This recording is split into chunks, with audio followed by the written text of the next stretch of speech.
Bonjour Virginie. Eh bien bonjour Yoann, merci. Merci à toi d'avoir accepté cette interview, je suis très heureux de te rencontrer. Moi aussi. On va revenir ensemble sur une partie de ta carrière dans le doublage. Avant, est-ce que tu peux nous expliquer rapidement ce qui t'a donné envie de devenir comédienne? Alors moi ça m'a pris, j'étais en 5e, j'ai été voir la Boom, Ouais. je suis rentrée, je me suis enfermée dans ma chambre et j'ai dit à ma mère au bout d'une heure, alors au bout d'un moment elle est venue me voir, mais qu'est-ce qui se passe, mais qu'est-ce qu'il y a, mais pourquoi tu sors pas, laisse-moi, je réfléchis et je lui ai dit, je serai comédienne. Elle n'a rien dit. Elle n'a rien dit. Et puis, le lendemain, je suis allée dans mon collège chercher comment devenir comédienne. C'était en documentation. Voilà. Ouais. Donc, c'était sur papier à l'époque. Ouais. Alors, donc, j'ai cherché. Alors, il faut faire des cours. Ensuite, il faut passer des concours. Et c'est ce que j'ai fait. J'ai cherché dans ma banlieue. J'étais à Ivry-Courcouronnes. Donc, j'ai cherché des cours de théâtre. Et mon ambition, c'était de passer les concours, avoir mon bac, parce que de toute façon, il fallait avoir son bac. Je pense que c'est toujours la même chose maintenant. Et j'ai passé, donc c'était en 89, quand j'ai eu mon bac B, c'est les bacs B, et bien j'ai passé le conservatoire, la rue Blanche, Saint-Étienne et Strasbourg. Et j'ai eu Saint-Étienne, et je suis restée à Saint-Étienne. C'était formidable d'ailleurs. 2 ans intenses, très intenses. Et la particularité de Saint-Étienne, c'était qu'on gagnait de l'argent. On nous avait inscrits en tant que travailleurs artisans. Okay. Alors, ils avaient fait un protocole avec la Comédie de Saint-Étienne et donc tous les étudiants gagnaient de l'argent.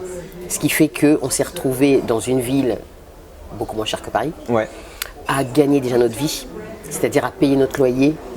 Donc on était déjà dans quelque chose de voilà. Et dans le... Voilà, et ça c'était super. Et après moi je suis revenue sur Paris. Je voulais travailler sur Paris. De toute façon, ma famille était ici, tous mes copains étaient ici. J'ai d'abord travaillé d'ailleurs avec des compagnies de gens qui sortaient du conservatoire et de la rue Blanche. Parce que la rue Blanche était encore à Paris, était pas, voilà. Et puis j'ai passé casting, j'ai commencé à faire un one-man show toute seule. Enfin toute seule, j'ai été mise en scène par Simone Baudouin, une metteur en scène.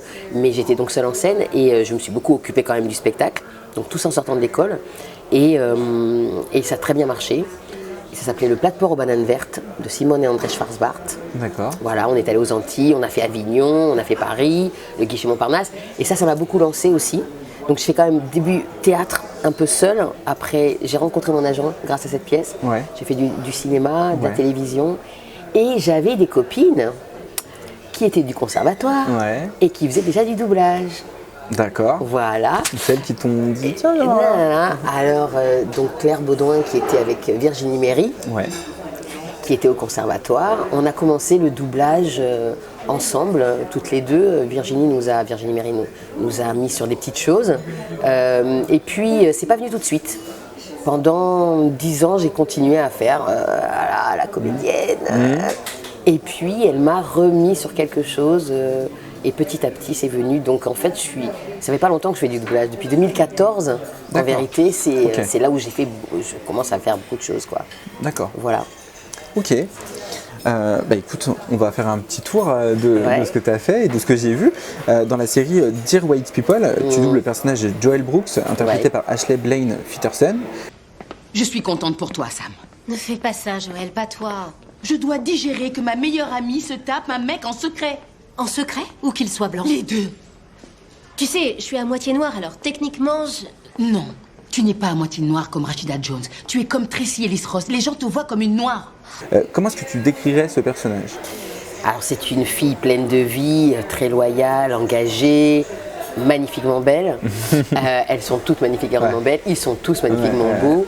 C'est une très très belle série, je trouve, parce que justement en gardant ce côté léger, grâce au décor, aux costumes, alors, aux habits, mais c'est des costumes. On aborde des choses hyper essentielles et on les résout aussi, parce qu'il y a des drames, mais on les résout. Et c'est la jeunesse qui avance et ça c'est vachement bien. Alors elle est complètement là-dedans, franc du collier, engagée, et puis elle n'hésite pas à prendre des risques, et puis elle aime ses amis. L'amitié et l'amour, c'est les choses les plus importantes. Ce qui est vachement intéressant dans cette série, c'est qu'ils sont dans une université prestigieuse, dans la Ivy League, sauf que, en fait, je ne dirais pas qu'on n'en parle pas, mais en fait, le débat est ailleurs. Ça, c'est vachement beau aussi. Ouais. Que ça soit du côté des blancs et des noirs. Voilà. Donc voilà, moi, c'est une très très belle série. Non, mais j'arrête pas de le relire en espérant que Chester obtienne enfin satisfaction. Je veux dire, les mecs sont vraiment à ce point des girouettes? Chaud comme la braise, puis des congélos, et quand ils ont enfin ce qu'ils veulent, ils sautent sur tout ce qui bouge. Que ce soit le premier garçon disponible ou un vieux beau génie de la technologie de chez Google. Je commence à croire que c'est pas tellement de Chester dont tu parles. Dans la série Chicago Med, tu doubles Epata Merkerson dans le rôle de Sharon Goodwin durant 120 épisodes. Comment est-ce que tu es arrivé sur ce doublage? Alors je suis arrivée sur ce doublage grâce à François Dunoyer, qui est pour moi un de mes pères spirituels. Je ne sais pas si je le dis là à la caméra, mais je ne lui ai jamais dit. Mais pour moi, c'est un père spirituel, il est extraordinaire. C'est un très grand directeur d'acteurs. Et je l'ai rencontré, en fait, il m'a mis sur des essais sur Forever. Okay. J'ai eu les essais et j'ai fait Lorraine Toussaint, que j'ai doublé plusieurs fois d'ailleurs. Pour l'instant, l'enquête suit son cours, mais je peux vous dire ceci. Il y avait une paire de chaussures dans votre garage qui correspond aux empreintes de l'une de nos scènes de crime. Et donc là, TF1 en fait a vu cette série et comme ils ne me connaissaient pas, ils m'ont demandé mon CV. D'accord. Et ils m'ont proposé sur Chicago Med. D'accord, donc là c'est carrément TF1 qui t'a proposé sur le... En tout cas, comme c'est un produit TF1, voilà, j'ai donné mon CV et du coup, voilà, la direction du doublage a vraiment apprécié, enfin on m'a dit qu'ils avaient apprécié Forever et du coup voilà, donc j'ai rencontré Laura, Laura Préjean qui est extraordinaire, voilà, et voilà, alors j'étais dans mes petits souliers parce que tout le monde avait travaillé depuis très longtemps ensemble. C'était une équipe qui bossait ensemble. Et voilà. Et donc moi je suis arrivée comme ça. Et c'était au début c'était un peu pas difficile, mais c'était impressionnant. Vous pouvez demander au docteur Manning de venir me voir un instant. Tout de suite. Et le père du bébé, on sait où il est? Très bonne question. Erika a été arrêtée plusieurs fois pour racolage. Madame Goodwin? Oui, docteur Manning, je vous présente Madeleine Gastern des services d'aide à l'enfance et aux familles. Alors là, dans la série très récente de Netflix, Le cabinet de curiosité de Guillermo del Toro, tu doubles le temps d'un épisode Sœur Lucretia, interprétée par Diane Dunstone. Comment s'est passé ce doublage? Alors ce doublage a été très furtif. Elle a quelques scènes très intenses. Et c'était super. C'était Fabrice Josso qui dirige, qui est aussi très très sympa. Et ça s'est très bien passé. Mais elle est dans tous ses états, quoi. Elle est voilà, elle rentre. Ça doit être intense. Elle rentre dans pas une transe, mais presque. Elle est voilà.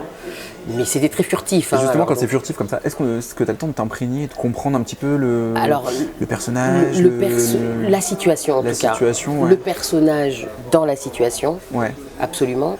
Et c'est vrai que c'est ça qui est intéressant dans le doublage, c'est que une fois que tu as posé les pieds sur le plateau, ou en tout cas dès que tu regardes la boucle et que tu te mets à la barre, il faut y être. Ouais, c'est ça. Faut y être. T'as pas le temps de... Il n'y a pas de, je sais pas quoi, machin. Faut y être. Qu'on t'ait dit tout ce qu'on t'ait raconté sur la série ou pas. Parce que effectivement, des fois, c'est qu'une scène ou deux scènes où les gens crient, ou une mère qui s'effondre. Voilà, on me dit, bah voilà, admettons que votre fils est mort et vous vous effondrez. Et c'est ça ma scène. Donc il faut bien que j'arrive et que j'y sois. Voilà. Et ben là, c'était ça. Je vous accorde l'asile. Et je prierai pour vous. Mais je dois vous avertir, même un lieu saint n'a pas le pouvoir de repousser le malin. J'espère que vous avez conscience de la gravité de vos actes. Donc, tu as également doublé la comédienne Tina Miller dans le rôle d'Anna Gross dans une série que j'ai particulièrement adorée, The Haunting of Bly Manor. C'est une série qui est particulière, sachant que tu vois pas toutes les scènes, justement, on en parlait tout à l'heure, ou quand tu as que quelques scènes. Là, justement, avec juste les scènes que tu voyais au moment du doublage, est-ce que tu as réussi à saisir toute l'ambiance de la série? Non, toute l'ambiance de la série, non. Et d'ailleurs... Et à comprendre la série? Oui. Là, le directeur artistique a été... essentiel, c'est-à-dire qu'il m'a raconté ce qui se passait avant, ce qui se passait après, où j'en étais par rapport à, parce que là c'était pas possible. Tout est décousu. Ah, tout est, et puis c'était très imbriqué, très, Donc Julien a vraiment... il fallait absolument. Là, c'était essentiel. Et effectivement, les DA le font. Donc après, c'est encore une fois, c'est quand, enfin, tu regardes la scène, tu vois ce qui se passe, et c'est ça qui est important. Ce que joue le personnage et à quoi il répond. Oui. Et à quoi il répond. Pas forcément que les mots, mais à la situation à laquelle il répond. Donc voilà. Et puis je m'approche et je regarde. C'était une patte. Une petite patte de souris. La pauvre bête était là à côté, elle s'était rongée la patte pour s'échapper. Et puis s'était vidée de son sang. Cet homme-là aussi est un piège. Cette comédienne-là, c'est une comédienne que tu avais déjà doublée ou que tu as déjà redoublée par la suite? Oui, ouais. Oui, je l'ai doublée dans Years and Years la première fois. D'accord. Avec Hervé Ray qui dirigeait.